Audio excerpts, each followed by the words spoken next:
अरे बिगड़ी मेरी बना जा,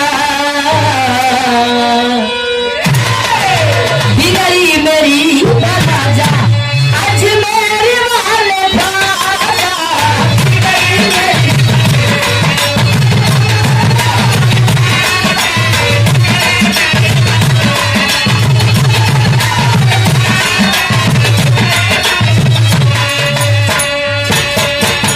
बिगड़ी मेरी बना जा, अजमेर वाले बाजा, रहमो करम दिखा जा, अजमेर वाले बाजा। भाव में कहना है, क्या कहना है? त्रयकंठ का अस्त्र लेकर, गुरुजी पूरे हिंदी के डिक्शनरी में यह शब्द नहीं मिलेगा। हमारे गुरुजी पंडित परशुराम यादव 3 शब्दों को खोज करके तब इन 3 शब्दों को मिला करके एक शब्द बनाए, त्रयकंठ का अस्त्र। त्रय माने 3, कंटक माने कांटा, अस्त्र माने हथियार। 3 मतलब क्या है? 3 कांटा वाला त्रिशूल। त्रिशूल। त्रय धन कंटक धन बराबर कंठ का अस्त्र। अरे त्रयकंठ का अस्त्र लेकर भोला निकल पड़े,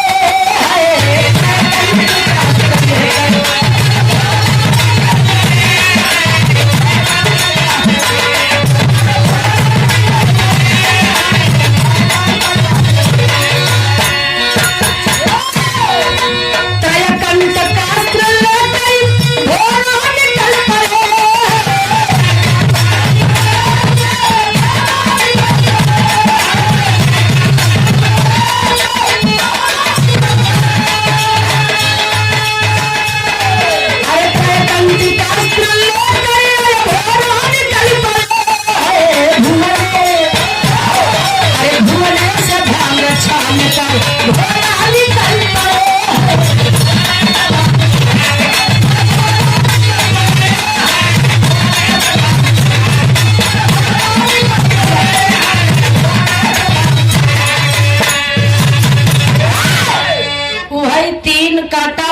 त्रिशूल लेकर भोले बाबा कैलन का भैया नजम का लाइन में कहना बा।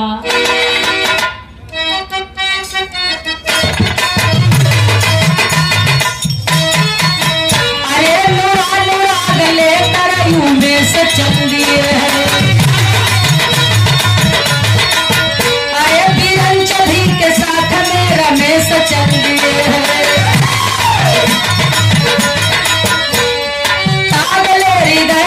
उमेश चल दिए है। प्रथम काशी में गए देखने सुहानी नगर को, प्रयाग त्रिवेणी गए फिर गंगा सागर को, जगन्नाथपुरी घूम कर गए रामेश्वर,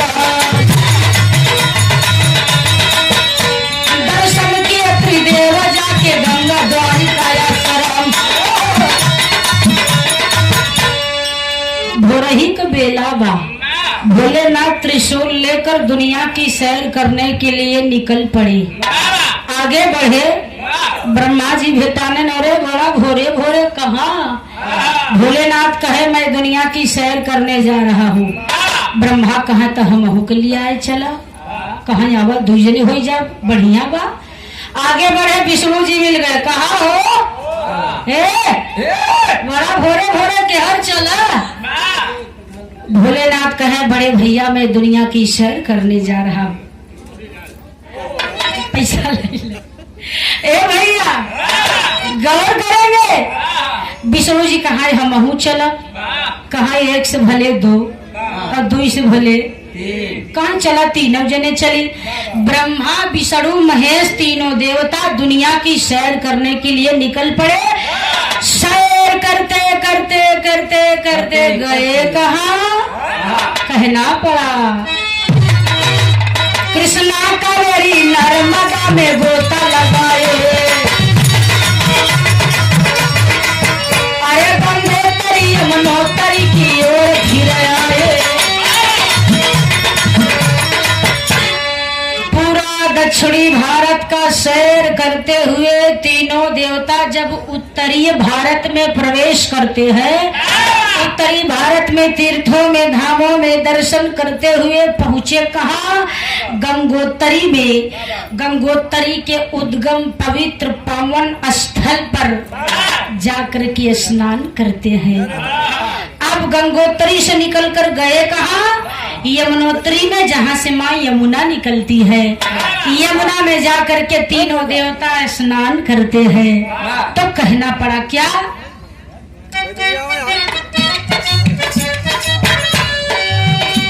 गंगोत्री यमुनोत्री की ओर चले आए, गंगोत्री यमुनोत्री की ओर चले आए, गंगोत्री यमुनोत्री की ओर चले आए।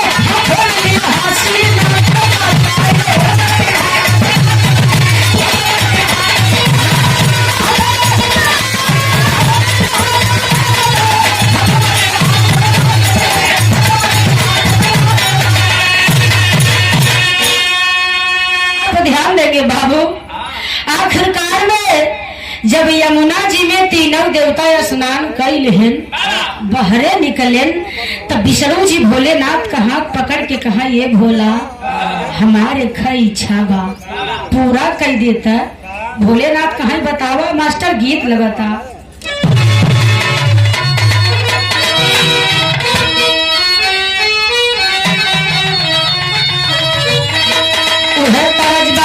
के दिल के अरमाया सुए बहे गए,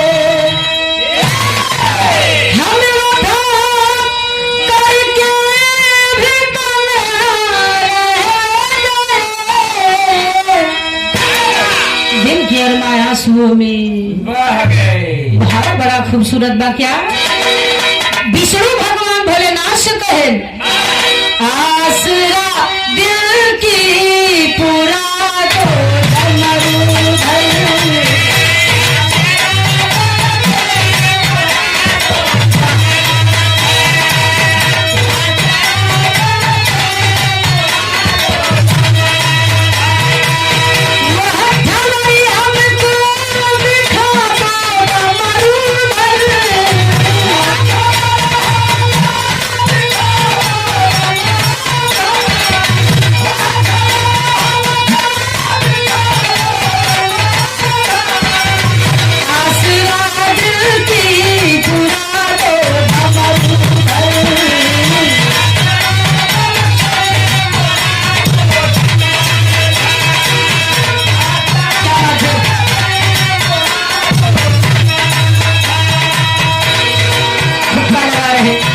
भोलेनाथ बा भगवान विष्णु से कहा, भैया कवन तुहार इच्छा बा। तब विष्णु भगवान कहन, हमके वो जगह दिखा दा भोला, हमके वो स्थान दिखा दा भोला, जिसको ना ब्रह्मा चाहो।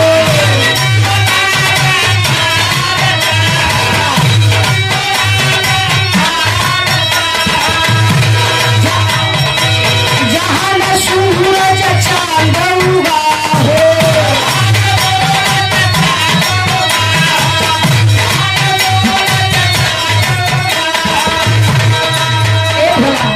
हमके वो जगह दिखा दा, वो स्थान दिखा दा, जौने स्थान के ब्रह्मा अपनी सृष्टि में कहीं रचे ही नहीं हो। तब भोलेनाथ कहा, अगर तुहार ऐसा इच्छा बा तब भाई कवन जवन भाई का इच्छा न पूरा कर,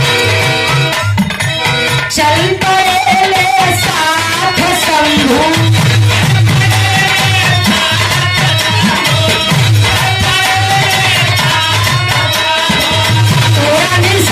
सजा भालू पर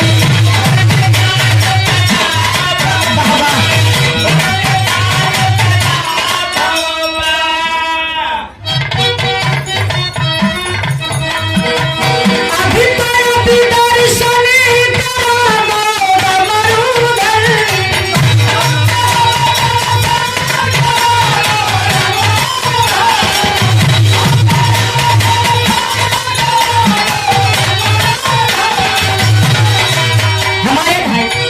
भोलेनाथ ब्रह्मा विष्णु का हाथ पकड़े और उत्तरी दिशा की ओर लेकर चल पड़े और पहुंचे कहा, अब तो अभी दर्शन करा दो दमोदर, आसरा दिल की पुरा दो डमरू। ए भैया, भोलेनाथ उत्तरी दिशा में लेकर पहुंचे कहा, बियाबान घोर अंधकार क्षेत्र में। कुछ देर बीता, तीनों देवता पसीना से तरबतर होई लागे और जब ऊपर नजर गई तो चारों तरफ अंधकार ही अंधकार, कहीं तरईन के भी पता नहीं बा। विष्णु जी कहा, ये भोलेनाथ ई कहाँ लेके चला आया और बड़ा पसीना होता। तब भोलेनाथ कहा, हाँ अगर यहाँ हवा होते, यहाँ पर हवा का प्रवेश होता तो हमें तो है पसीना काहे आवत। ये वही क्षेत्र है।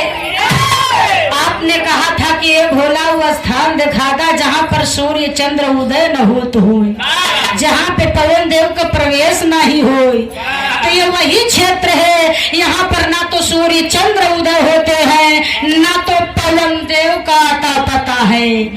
यहाँ पर पवन का प्रवेश नहीं है।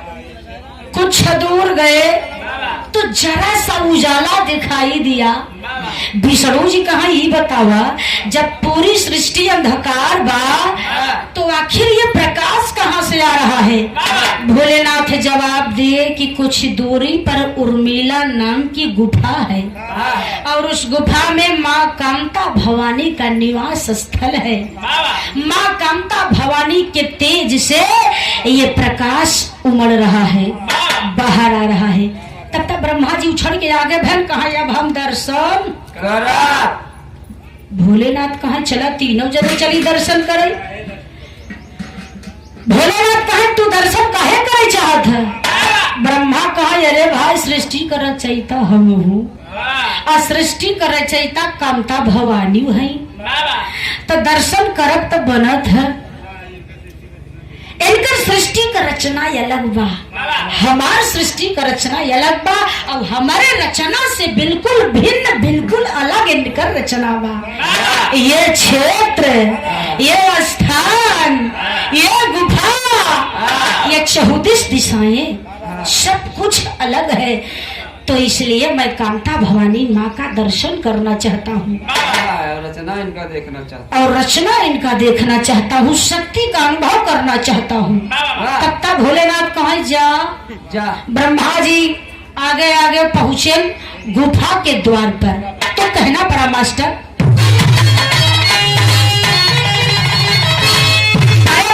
की ममता की माँ। पहले का गवैया बिरहा गावे तो कुछ न कुछ कला कह के छोड़ देते रहे। बिरहा में तेरी पर ध्यान दे जाया। अरे माई की ममता तामम की माँ, इच्छा की दर्शन में की मशरद में छाई नहीं है। ब्रह्मा जी धड़धड़ात घुसा चला जाता है। द्वार पर संतरी आवाज दिया, कौन हो? ठहरो, कहाँ पूरी घुमा चला था, रुक जाओ वहीं पर। ब्रह्मा जी कहा, अरे यार कौनो अदब लिहाज नहीं बा। अरे हम सृष्टि का रचयिता है, लगत है कि पता नहीं बा। संतरी बोला, क्यों हो, कौन हो? ब्रह्मा जी कहा, हम माई कामता भवानी के दर्शन चाहत है। संतरी कहा, काम कर अपन आईडी दिखावा। 4 कोसे लम्बा जा, मतलब 4 कदम लम्बा जा, हम भीतरे जा, माई से आज्ञा लेब। माई का हाँ होए न होए आई का बताऊ, हाँ होए तो दर्शन मिले, नहीं तो लौटे पड़े भाई। और जा वही लम्बा खड़ा हो जा, हिरका जी आपन नाम बताई दे। ब्रह्मा जी कहा, जा माई से कही था कि सृष्टि का रचयिता ब्रह्मा आएगा। संतरी चला है अंदर। श्याम सुंदर यादव भैया जगतपुर से 51 रुपया पुरस्कार। नमस्कार, गीत बदल गए भैया।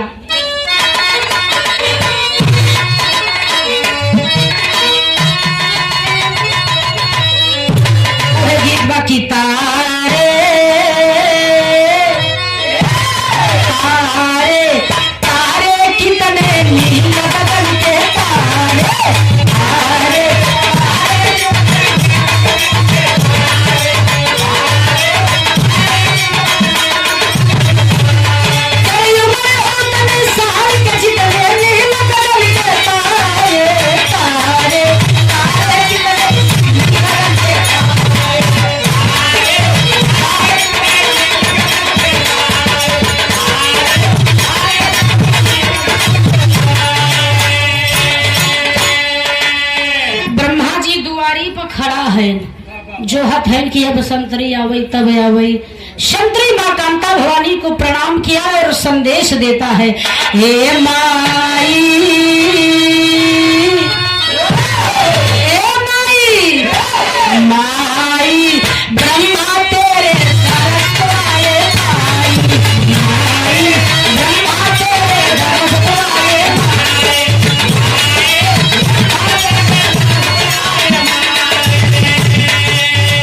विधि विरंची सरस्वती पति, विधि विरंची सरस्वती पति नाम बताए माई, माई दरस को आए माई।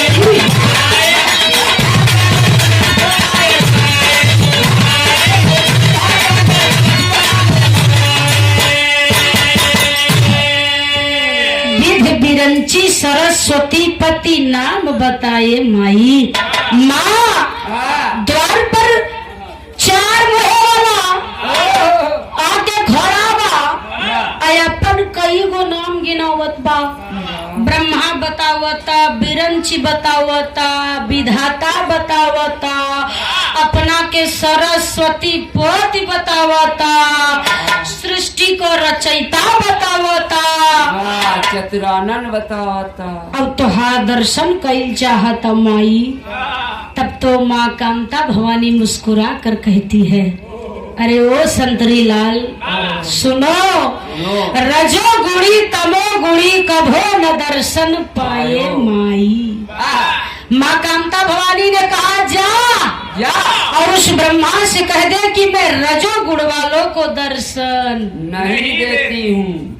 जा कह दे। संतरी आया बड़े रुआब में, ए भैया जा लौटा, जा लौटा। तो हाँ नहीं कहते जा लौटा। माई का आदेश पर दर्शन न मिले, कहे दर्शन न मिले।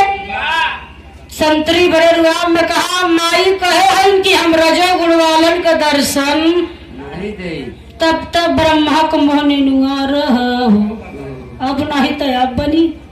ब्रह्मा जी मन लटकाए, मन उदास कहे, चेहरा लटकाए आए विष्णु भोलेनाथ के पास। भोलेनाथ कहा हो भैया दर्शन मिला? ब्रह्मा जी को कांता भवानी माई रजो गुण वालन का दर्शन नहीं देती रही है कह के भगवाई दी। तब तक भोलेनाथ कहा बस अब हम जा। कहा जा तो बहू। भोलेनाथ गए, जैसे ब्रह्मा खेदाने वैसे भोलेनाथ खेदाई गए। भोलेनाथ को माँ कांता भवानी ने ये कहकर भगवा दिया, खेदवा दिया कि मैं तमो गुण वालों को दर्शन नहीं देती हूँ। अब भोलेनाथ वही लाइन में खड़ा है जौने ब्रह्मा रहे। अब विष्णु का नंबर आ गया। विष्णु विचार के है, अरे यार दुनों भाई हमारा असली रूप में गए तब भगाई दिया गए, ऐसा न हम असली रूप में जाई तब भगाई दिया जाई। कहे न हम अपन रूप वही बदल के चली, देखी का होत है। विष्णु भगवान गुफा की ओर चल दिए, अपना भेष बदल कर। भेष पकड़ते हैं किसका? और एक मिनट गीत बका, किराया तो हर के तना, किराया तो हर के तना। अरे बोला बोला धान हो, किराया तो हर के तना।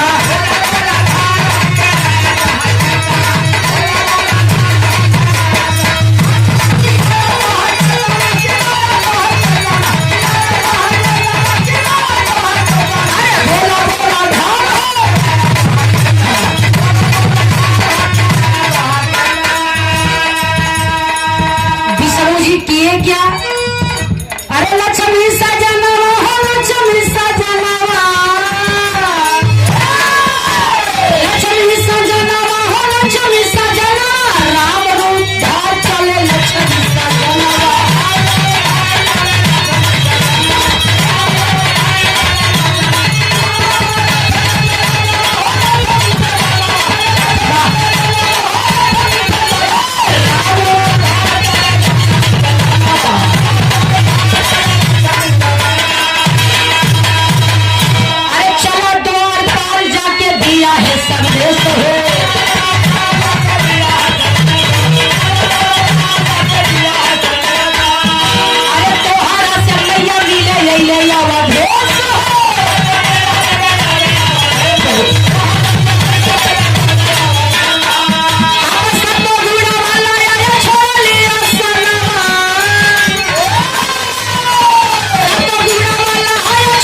विष्णु राम का रूप धई के कहा है संतरी माँ को आदेश दो कि मैं राम दर्शन करने आया हूँ अयोध्या से।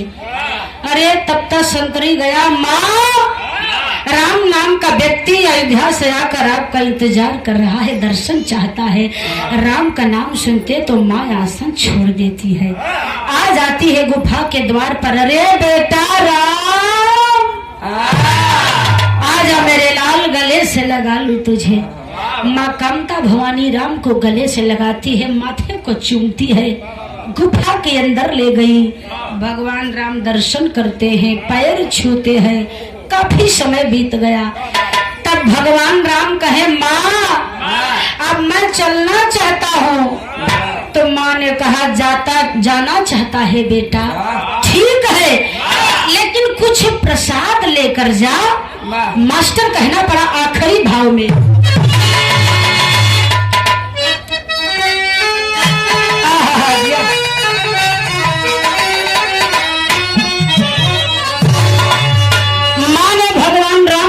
बेटा जाते जाते मुझसे प्रसाद लेकर जा। दर्शन दिखाओ माई,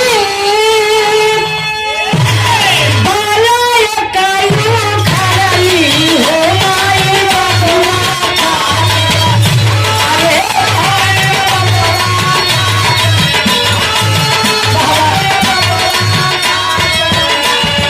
झट से फूलावा बनवाई माई बबुआ खातिर।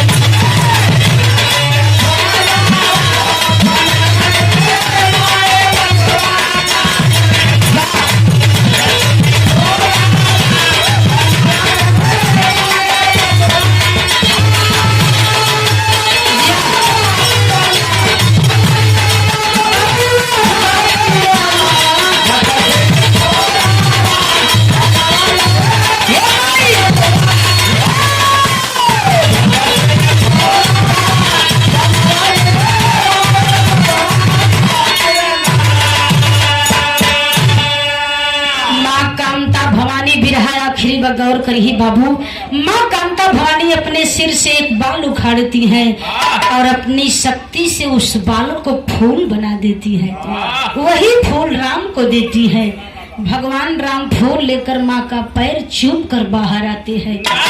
और जब कुछ दूरी पहुँचे तो रूप बदल लेहन, फिर विष्णु हो गए, राम के छोड़ देहन। अब राम तो विष्णु जी रहे, अब विष्णु का रूप धारण के फूल है, अपन मस्ती में मगन हो के हंसत खिलखिला चला जाता है। पहुंचे ब्रह्मा भोलेनाथ के लगे, भोलेनाथ कहा भैया दर्शन मिला? विष्णु जी कहा, अरे यार दर्शन न मिले तो मुस्कुराहट कहाँ से आवत, ये प्रसाद कहाँ से आवत, दर्शन न मिले तो फूल कहाँ से मिलत। कहा तब तक तू डबल फायदा पाई गया, दर्शन पाया प्रसाद पाया। अब एक काम करा, चला घरे चली, जो होत हुई सब। कहाँ चला? तीनों देवता घरे चले। तो रस्तवा में भोलेनाथ जब फूलवा देखे तो लाला छिला गई। फूलवा बड़ा खूबसूरत रहा। भोलेनाथ कहा, भैया काम करता फूलवा हम दे देता। विष्णु जी कहा, छोटवा रहा न नहिया लई फूल है। विष्णु अपने घरे, भोलेनाथ अपने घरे, ब्रह्मा अपने घरे। भोलेनाथ फूल लेके कैलाश पर्वत पर पहुंचे, बड़ा गौर से देखा थे। तब से गिरजा भवानी की नजर पड़ी गई। अब मेहरारू को नजर जब कौन चीज पड़ जाए और जब जाए नजर गड़ जाए तो के लया के छोड़ थी। पार्वती कहा, तू का मथुरा थे? अरे स्वामी फूल तो हमारे लायक बा। फूलवा टप से छीन के लागे घुमा के उलट पलट के देखे। अब देखत देखत मेहररुआ टप से काने में खोस लिहिन, कन फूल बनाए लिहिन। आईना उठाए के लागिन चेहरा निहारे, काने पे नजर गई, एक कान भरल बा एक कान सूना बा। तब तक पार्वती भोलेनाथ को गोड़ पकड़ लिहिन, कहा, ये स्वामी लगिन मनावत चरौरी करे मिलावत है। कैसे भैया?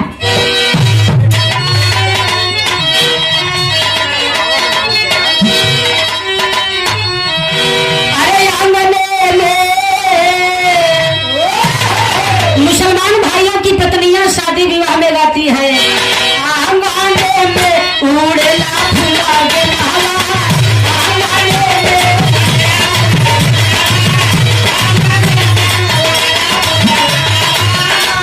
उड़ेला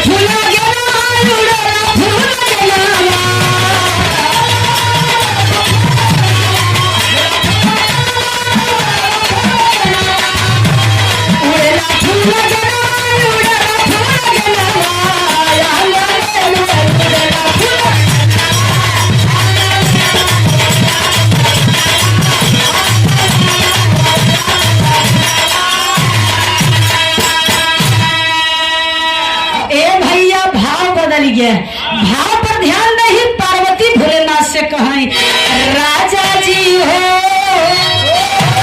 राजा जी हो तो हाथ चढ़ाला, राजा जी हो। पार्वती कहाँ गई बा? एक भरत सुना कलवा,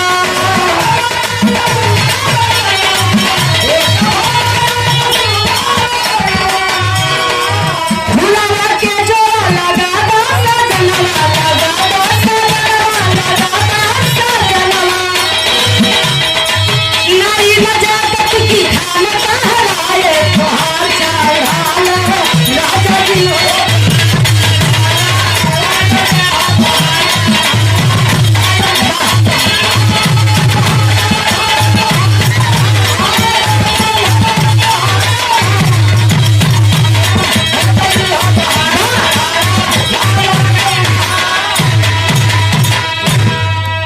पार्वती कहा ये स्वामी, एक कान भरा व एक कान सुन लागता, एक काम करता ही फूलवा का जोड़ा लगाई देता।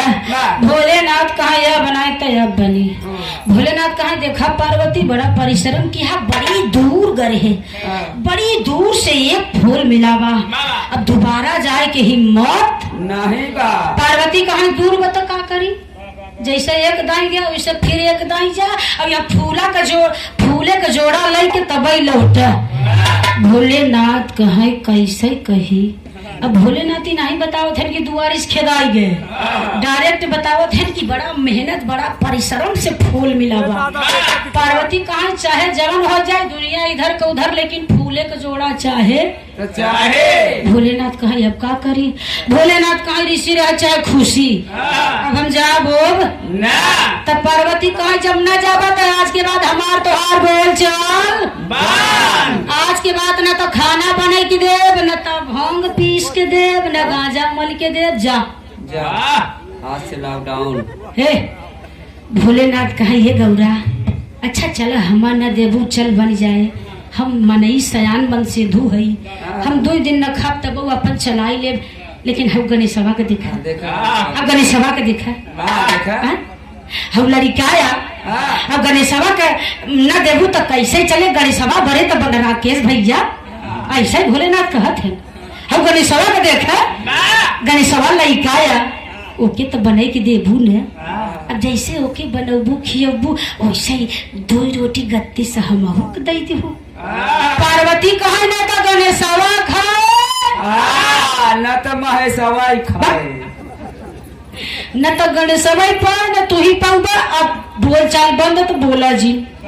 पार्वती कोहाई के मुँह पाछे घुमाई के बैठ गई, अब पार्वती के पाछे गणेश बैठा है। गणेश कहा ओ हो देखा हो माई के देखा हमारे माई फूले बड़े फूले चक्कर में बाबू के न तो खाना दे न तो गाजा पीस के दे, गाजा रगड़ के दे, न भांग पीस के दे, और बाबू के साथे साथे हमारा खाना बंद हो जाता। गणेश नजर डाले नहीं काने में जौन फूल फंसावा, कहा ये सारे केंद्र कहाँ बा, कहा ये फूले सारे चतल कुल होता, ये फूलवा के वजह से होता। अच्छा अब पाछे बैठे ही रहन केहन का मास्टर आखिरी लाइन में कहना बा,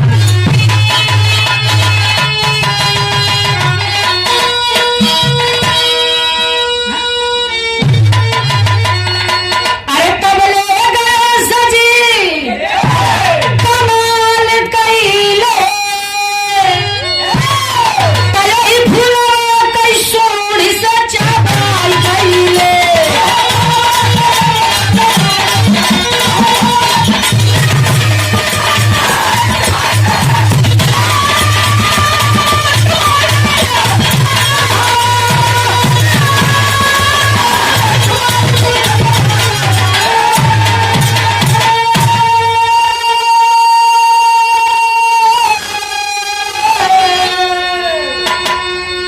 भगवान गणेश एहर पार्वती को हाय के मन पीठ एहर बा मुंह एहर बा, वही बगले तिरछे पे गणेश बैठा है, कहाँ यही चलतन कुल होता वाह रही जाए। धीरे धीरे सूढ़ बढ़ावे लागे और सुढ़िया बढ़ाई के कनवा में से फुलवा झट से खींच के मुहवा भर के चबाए लागे। अब काने पर झटका लाग तो पार्वती के हाथ काने पर गए तो फूल गए भरे फूल गए। अब पाछे घूमी तो कहा देखा गणेशवा चबाता तेरे मुंह पहुंची थबरा मुका गणेश भगवान को ही लागिन हो रहे। जब लागिन मारे गणेश चिल्लाई लागे, भोलेनाथ हंसा लगे। अब ठीक बा अब ठीक बा। हाँ ठीक अब है खाना बेटा बना गणेश। के न देबू ने, गांजा रगड़ के न देबू ने, भांग पीस के न देबू ने। अब ठीक बा। ए भैया एक ही तो रहबई भै, एक ही तो रहबई भै। अब दूसर के चक्कर में उहम लाई बढ़ू। अब सही बा अंतरा के लाइन में कहना बा मुश्किलात है भोलेनाथ।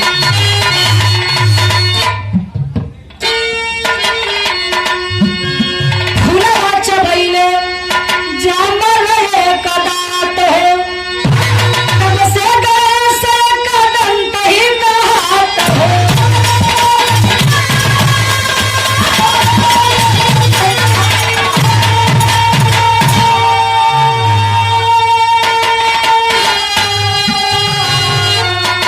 अपनी माई से कई मुक्का पिटाई गईले,